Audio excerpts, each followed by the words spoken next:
Today I'm going to talk about the topic of performance max campaigns in Google Ads serving outside the shopping feed when you do have a feed only PMax without any assets like videos or images to serve on display, discovery, or YouTube.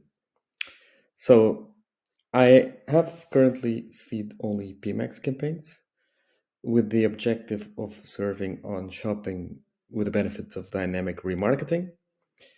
And I came across something unique this year that I didn't have last year, which is the fact that the PMax campaigns started to serve heavily on something called Google Owned and Operated. And as I would raise the spend, so there's a direct proportional relation between spend, as you can see here, in the cost and serving on Google Owned and Operated, which mostly is YouTube, Gmail, Play Store, and other Google apps. Bear in mind, I already blocked everything I could as far as other irrelevant traffic like mobile apps, so that's not an issue at all. Another interesting thing is that as cost grows, CPCs go down as we serve in Google Owned and Operated. In this particular campaign, you don't see it so heavily here in the red line, but in this particular one, somehow it was a super drastic downfall of average CPC from 2.17 in October all the way to 0.26 cents in November 29, almost Cyber Monday. But I'd like to go back to a development around August that might have changed how things look like for this year, which is this. So around August, Google announced to help you convert shoppers browsing on YouTube, Performance Max will all now start using images from your product feed to unlock additional inventory and formats, including YouTube Shorts.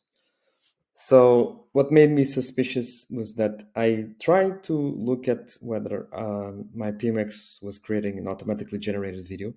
It turns out I didn't find that, and I reached out to customer support, and they also confirmed.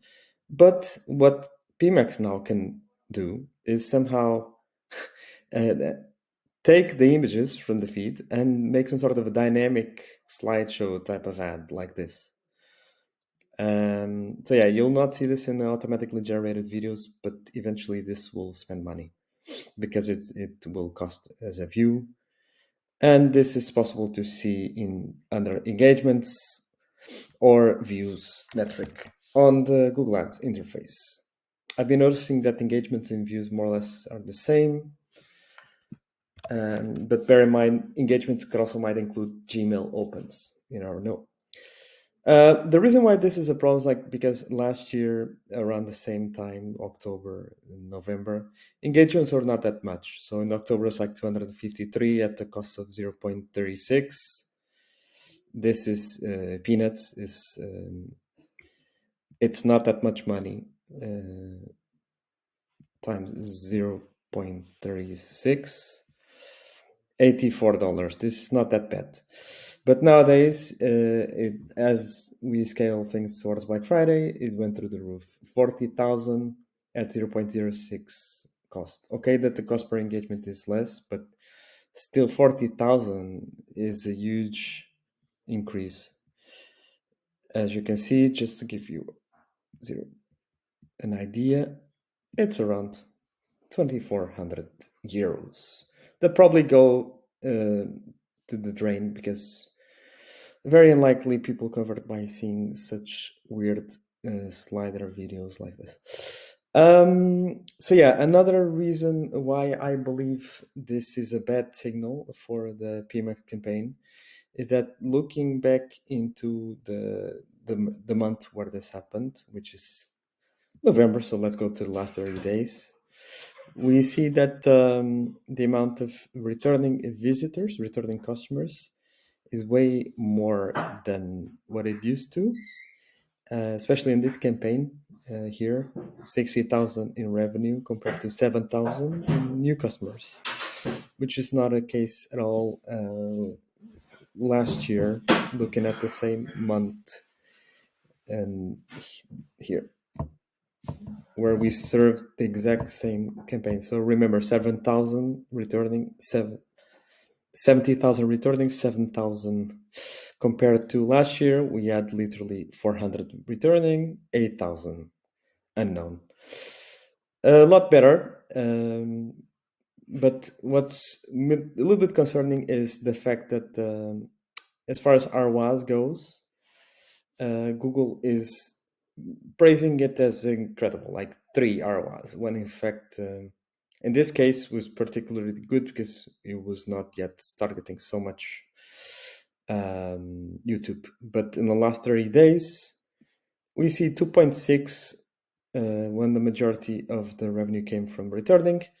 But looking into NorthBeam, basically a blended attribution tool, we can see that PMax in general didn't achieve those levels promised by the Google Ads interface. 2.6, it achieved 1.53. Why? Because this tool blends ROAS across multiple traffic channels. It attaches UTM to the campaigns and therefore knows if the traffic started on a certain channel and continued in the other one. So yeah, big assumption here is that most of the users that arrived on this campaign have seen an ad on Meta first. So this campaign didn't do much in terms of prospecting. Yeah, so a big assumption here is also like what is perhaps the target ROAS doing in the background. So as you know, target ROAS trying to maintain this a certain ROAS at all costs, regardless if it's just doing prospecting or not. This is what we might miss out. So I did a bit of a comparison between the traffic that the PMax campaign tends to go for, which is either views or engagements, compared with basically something called average target ROAS, which is a metric that allows us to see the set target ROAS we had. So an interesting fact is that ahead of November, I didn't have any target set for these campaigns, especially this high price one, which created me problems. I started to apply it because I wanted to control ROAS, but it turns out that instead of doing some good, it just went over the remarketed users for this particular campaign. So root cause number one, it could be that the targets ROAS set for the PMax campaigns are actually making the campaigns going after remarketed users. Because they want to achieve a certain Google Ads ROAS, when in fact NorthBeam or other blended attributes, blended ROAS tool doesn't assign that. Because if there's a healthy performance, a campaign usually needs to be more on prospecting than retargeting. So yeah, I would suggest remove the target ROAS, and there's a couple of implications, which is you have to keep on capping the budget if needed, because as you know, if you don't have target ROAS, the spend can double in one day. But at least you achieve normal shopping CPCs, average cost per click for shopping listings, and things get better over time. That's what I've been noticing. Topic number 2, and this is search themes. This is quite revealing. For this particular campaign, which I have a problem with, serving a lot of remarketed traffic, I was testing something in the background, which is search themes. So I cloned asset groups, and in one of the asset groups, I didn't have any signals, and the other one I had signals. And the one with signals were applying search themes with keywords like gifts for men, Christmas gifts for men, because these are keywords related to this time of the year, as well as the product that we sell. This is incredible. For the same cost in both of the asset groups with a fair split testing, we're seeing way better ROAS in the asset group with signals. 2.91, even better conversion value per click, better conversion rate. Everything indicates that is way better. What for me is even more important is knowing that the CPC is finally going to normal numbers, because it means very heavily that is doing prospecting again. Looking at Northbeam for this particular campaign, by the moment I switched off the asset group without signals, which was doing damage, it was probably getting after the remarketed users with 0.24 CPC. I noticed immediately it changed. Like it went from literally 0.30 cents on November 28th to 2.15 cents.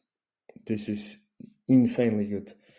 And yeah, the campaign ROAS basically also improved right away. And yeah, so that was one of my major learnings, because we don't want the so low ROAS when the spend increases. Ideally, this is a scaling period, so usually we're used to proportional increase in spend with revenue, not necessarily the other way around. There was an increase in revenue, but it was not as much as we scaled, obviously. This is not a good sign. So yeah, topic number 2, please test out search themes by cloning asset groups, see what happens there. You might get positive surprise. And finally, if nothing really works out, there's another solution, which is like making use of the exclusions of topics, which is something that basically Google allows. Google has this form where you can request to modify a couple of things like keyword exclusions, topic exclusions, and placement. I did apply the topic exclusions in a smaller country. And as of July, I don't have any more Google owned and operated mobile apps or web pages. I was a bit concerned about not having web page, which is dynamic display remarketing. But looking as of July, I don't see that much problems happening with the ROAS and revenue. There was a bit of a seasonal dip, but that's for other reasons. But what I can see is an incredible rise again in the right timing. And looking at the performance of November compared to November last year for this particular campaign, I already analyzed, and to be honest, providing there was a 44% increase in spend, ROAS only dipped by 22% and revenue grew. So if conversion rate also grows almost by 60%, this is definitely a good sign that blocking topics is not affecting the performance. So yeah, there you go. It's 3 potential root causes and solutions. Please feel free to test out removing targets in Premax, see what happens there. Keep an eye on the blended attribution. So please make sure, if you don't have Northbeam, look at new versus returning. Make sure you have more new than returning, because it's doing prospecting. Apply search themes by cloning asset groups, and test out what happens there. And finally, if you don't have any other solution, please apply topic exclusions and see what happens there. If needed, you can revert back. And that's it. Yeah, thank you for watching. Hope it helps.